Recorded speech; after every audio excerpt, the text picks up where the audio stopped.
Perkenalkan, nama saya Nurni Lamsari. Saya perwakilan dari kelompok 1 akan memaparkan atau menjelaskan hasil dari uji asumsi klasik. Untuk judul datanya, pengaruh harga dan jarak lokasi terhadap jumlah penjualan pada pedagang bakso keliling di Kota Karawang tahun 2025. Untuk data view-nya bisa dilihat di monitor seperti ini, dan untuk variable view-nya seperti ini. Langkah pertama dari hasil output SPSS yaitu uji normalitas. Di sini kita menggunakan metode one sample Kolmogorov Smirnov test. Untuk hasilnya yaitu disiknya di 0,200. Jadi untuk kriteria keputusan uji asumsi normalitas ini yaitu normal karena v-value-nya 0,200 lebih besar dari 0,05. Jadi dapat disimpulkan hal ini menunjukkan bahwa data berresidual berdistribusi normal. Dengan demikian, asumsi normalitas terpenuhi sehingga analisis selanjutnya dapat kita lakukan. Untuk yang kedua, uji linearitas.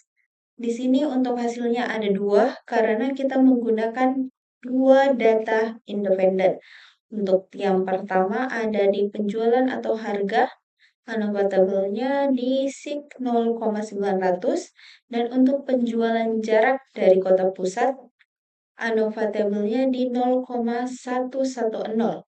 Untuk kriteria keputusan uji asumsi linearitas ini adalah linear karena v-value 0,900 lebih besar dari 0,05 dan untuk v-value 0,110 lebih besar dari 0,05. Jadi untuk kesimpulannya, kedua variabel independen memenuhi asumsi linearitas dan layak digunakan atau terpenuhi, sehingga analisis selanjutnya dapat kita lakukan. Untuk yang ketiga, di sini ada uji asumsi multikolinearitas. Untuk hasil dari uji asumsi SPS itu di koefisiennya di sini kita bisa lihat toleransinya di 0,659 dan untuk VAF-nya di 1,518. Kriteria keputusan uji asumsi multikolinearitas pada model regresi ini tidak terjadi multikolinearitas karena nilai tolerans 0,659 lebih besar dari 0,10 atau tidak terjadi multikolinearitas karena nilai VIF-nya itu 1,518 lebih kecil dari 10. Maka kita dapat hasil dan kesimpulan berdasarkan output di atas, yaitu variabel harga memiliki nilai toleransi sebesar 0,659 lebih besar dari 0,10 dan nilai VIF-nya sebesar 1,518 lebih kecil dari 10. Untuk yang kedua, variabel jarak dari pusat kota juga memiliki nilai toleransi sebesar 0,659 lebih besar dari 0,10 dan nilai VIF-nya sebesar 1,518 lebih kecil dari 10. Dengan demikian, tidak terjadi multikolinearitas antara variabel independen dalam model regresi, yang artinya tidak ada hubungan kuat antara variabel bebas yang dapat mengganggu kestabilan model, sehingga variabel-variabel tersebut layak digunakan dalam analisis regresi selanjutnya. Untuk yang keempat, di sini ada uji asumsi autokorelasi. Untuk hasil outputnya yaitu di model Summering. Di sini ada Durbin Watson dengan nilai 2,027. Untuk kriteria keputusan uji asumsi autokorelasi ini diketahui N itu adalah jumlah data yang kita gunakan ada 30, K itu jumlah variabel independen ada 2, dan DW itu sendiri Durbin Watson di 2,027.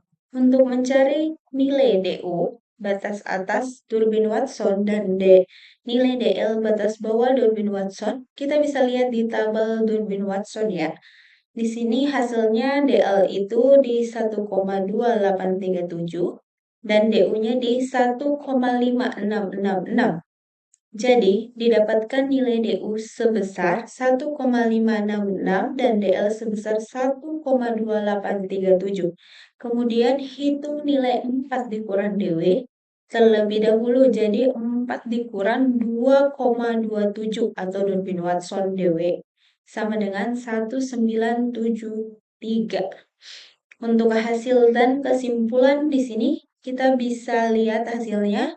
Jumlah observasinya atau jumlah datanya ada 30, jumlah variabel independennya ada 2, nilai Dunpin Watson-nya atau DW itu di 2,027, untuk nilai batas bawah atau DL itu 1,2837, dan untuk nilai batas atas DU di 1,5666, dan nilai 4 dikurang 2,027 sama dengan 1973.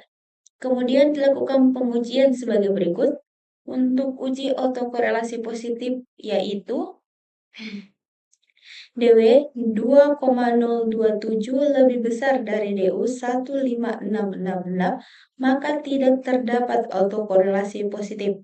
Untuk uji autokorelasi negatifnya itu 1,973 lebih besar dari 1,5666, maka tidak terdapat autokorelasi negatif.